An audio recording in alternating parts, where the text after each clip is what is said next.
Hello guys, welcome back to హర్షగడి media. ఈరోజు review వచ్చేసి రాజ్‌సబ్. మనం చాలా రోజుల నుంచి వెయిట్ చేస్తున్న ఈరోజు అయితే రాజ్‌సబ్ అయితే రిలీజ్ అయింది. అంటే నిన్న అయితే ప్రీమియర్స్ అయితే వేశారు. అది చూడడం జరిగింది. ఈ సినిమా ఎలా ఉందో తెలుసుకునే ముందు మా ఛానల్ ఎవరైనా కొత్తగా చూసినట్టయితే వాళ్ళని సబ్స్క్రైబ్ చేసుకోండి. ఈ మూవీ రన్ టైం వచ్చేసి 3 hours 3 minutes. అండ్ ఈ మూవీలో కంటెంట్ అయితే ఏం లేదని చెప్పొచ్చు. నాకైతే ఏం నచ్చలేదు. ఈ మూవీ స్టోరీ లైన్ గురించి మాట్లాడుకుంటే ఫస్ట్ రాజా వాళ్ళ నాన్నకి వాళ్ళ తాతని చాలా ఇష్టం.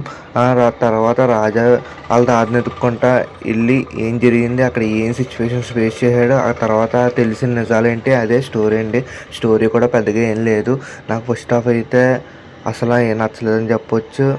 నాకు ఫస్ట్ హాఫ్ అయితే అంత నచ్చలేదు. సెకండ్ హాఫ్లో అయితే కొన్ని సీన్స్ బాగున్నాయని చెప్పొచ్చు. ఫస్ట్ హాఫ్లో కూడా ఎంట్రీ సీను అండ్ తర్వాత కొంచెం పాటలు నచ్చినాయి అంతే. కానీ ఇంకా దీంట్లో అయితే ముగ్గురు హీరోయిన్ అయితే వేస్ట్ అనిపించింది. ఎందుకంటే ఆ ముగ్గురు హీరోయిన్స్ పెద్దగా అక్కర్లేదు, ఒక హీరోయిన్ అయితే సరిపోద్ది.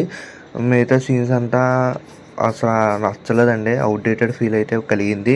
తర్వాత సెకండ్ హాఫ్లో ఒక సిచ్యువేషన్ వచ్చింది, అది అయితే కొంచెం పర్లేదు అనిపించింది. లాస్ట్లో క్లైమాక్స్ అయితే కొంచెం బాగుందని చెప్పొచ్చు.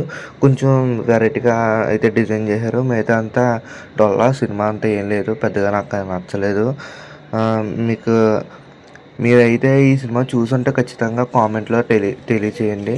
నాకైతే నచ్చలేదు. మీకు ఎలా అనిపించిందో కూడా ఒకసారి కామెంట్లో తెలియచేయండి. అదండి ఈ మూవీ రివ్యూ. నేను ఇచ్చే రేటింగ్ వచ్చేసి 1.5/5. ఇలాంటి మంచి మంచి రివ్యూస్ కోసం మా ఛానల్ ఎవరైనా కొత్తగా చూసినట్టయితే వాళ్ళని సబ్స్క్రైబ్ చేసుకోండి.